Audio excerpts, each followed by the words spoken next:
I was labeled ADD, ADHD, kind of all over the place, jumping around as a kid, like kind of like my mom used to think I was a bunny because I was always jumping up and down. And like, I just, I always like, what does peace mean? And if your mind is kind of always racing and thinking about things, and for people who are very creative and thinkers and they're deep thinkers, they're always thinking about solutions and, the world and how would we, solve these problems in the world.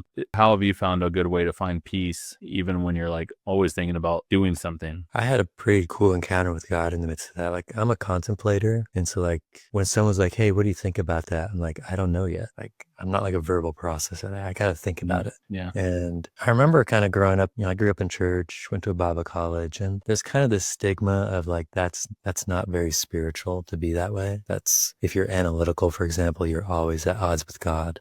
And so I kind of carried that. So when I would think, I'd be like, oh, well, I need to worship. I need to pray and stop thinking. I'm overthinking. And I remember one time I was just thinking about something and God says to me on a walk, I love your worship. And I was confused. I was like, well, what do you mean? Like, I'm not singing or, he's like, no, when you think with me, it's worship.